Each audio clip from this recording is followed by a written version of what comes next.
Assalamualaikum warahmatullahi wabarakatuh. Selamat pagi. Hari ini saya akan menjelaskan tentang mata pelajaran informatika yang ada di kelas 10 SMK untuk SMK Negeri 2 Purwakarta. Dengan saya, Sony Bawal. Pada mata pelajaran informatika terdapat di mata pelajaran kejuruan untuk yang akan disampaikan karena saya mengajar di PPLG ya. Kemudian jumlah jam untuk intrakurikuler dari informatika sendiri, yaitu 108 jam pelajaran selama 1 tahun. Dan untuk V5 itu sebanyak 36 jam pelajaran. Itu untuk mata pelajaran informatika.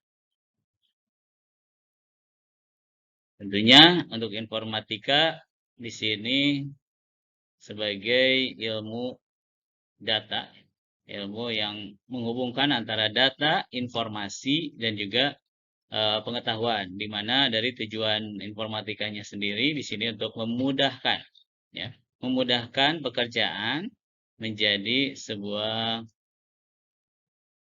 aplikasi ataupun yang dikerjakan oleh komputer. Secara umum, bahwa bidang ilmu yang mempelajari informatika ini adalah bidang ilmu yang mempelajari tentang struktur, tentang sifat, dan juga interaksi dari beberapa sistem untuk mengumpulkan dan juga menyimpan data dalam bentuk informasi ya. Bahkan informasi itu nantinya akan disampaikan ke melalui media yang tentunya dibutuhkan atau yang disampaikan melalui internet. Kemudian untuk informatika sendiri yang dilaksanakan di SMK tentunya mempunyai tujuan yaitu untuk pemanfaatan daripada penggunaan teknologi komputer sebagai produktivitas dalam melakukan pembelajaran. Jadi pembelajaran menggunakan media difasilitasi oleh media perangkat teknologi komputer.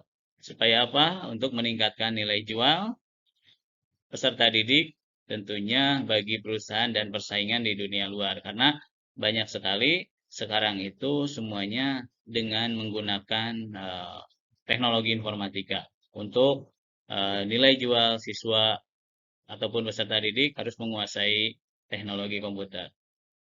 Adapun untuk muatan dari mata pelajaran informatikanya sendiri, yaitu untuk informatika terdiri atas beberapa. Yang pertama adalah berpikir komputasional, kemudian ada teknologi informasi dan komunikasi, kemudian ada sistem komputasi, kemudian jaringan komputer dan internet, analisis data, algoritma dan pemrograman, bahkan ke dampak sosial dan juga ke praktikalitas bidang yang akan tentunya dipelajari di SMK khususnya kelas 10. Yang pertama, untuk berpikir komputasional, harapannya adalah para siswa bisa memahami tentang strategi dari algoritmik standar. Nah, bagaimana cara berpikir komputasional terhadap permasalahan yang ada sehingga dijadikan sebagai solusi untuk persoalan yang tentunya membutuhkan data yang tentunya banyak atau bervolumenya besar. Dan muatannya yaitu proposisi, negasi atau ingkaran, konjungsi, ini lebih kepada uh, pola berpikir komputer ya, atau computational thinking ya. Baik, kemudian yang berikutnya ada teknologi informasi dan komunikasi atau TIK, di mana dari TIK sendiri di sini ada mesin pencari informasi digital, ada aplikasi pengolah kata, ada aplikasi pengolah angka yang tentunya akan dipelajari di bab teknologi informasi dan komunikasi atau di bab TIK, termasuk ke dalam aplikasi-aplikasi yang tentunya ada atau digunakan di komputer, termasuk juga yang sedang tren diantaranya ada fotografi dan videografi.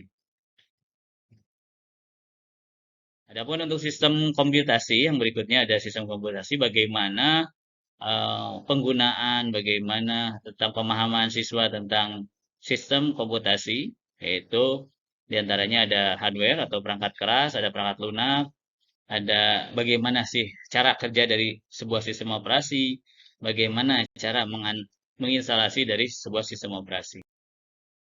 Kemudian ada jaringan komputer dan juga internet, di mana dari jaringan komputer nanti akan dipelajari juga tentang pengenalan dari jaringan, apa saja perangkat yang digunakan pada jaringan, bagaimana cara mengoperasikan perangkat jaringan, dan lain sebagainya.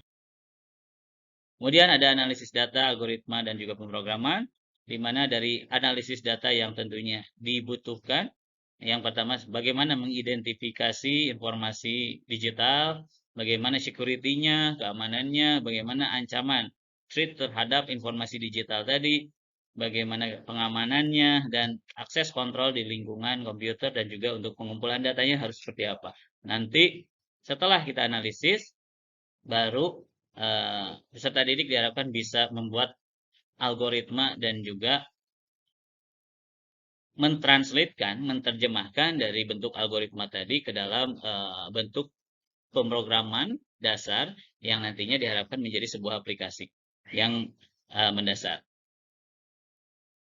Kemudian dari dampak sosial informatika, diharapkan untuk dampak sosial informatika, siswa dapat memahami tentang kemajuan teknologi, sehingga dapat memudahkan untuk digunakannya komunikasi, bagaimana kebijakan pemerintah, bagaimana info-info yang tentunya banyak diterima di masyarakat, apakah itu yang positif ataukah itu yang negatif, dan tentunya bagaimana kita menyerap budaya-budaya yang ada di negara lain yang masuk ke budaya negara kita. Kemudian juga ada pertukaran pelajar, bagaimana pendistribusian daripada hasil-hasil karya anak-anak kita, hasil karya anak bangsa meliputi film, fashion, dan lain-lain sebagainya.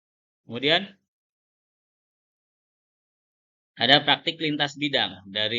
Tentunya untuk praktik lintas bidang di sini ada TIK yang tentunya TIK dasar yang pasti akan berperan sekali terhadap fungsi dari TIK. Kemudian juga ada HAKI, hak atas kekayaan intelektual.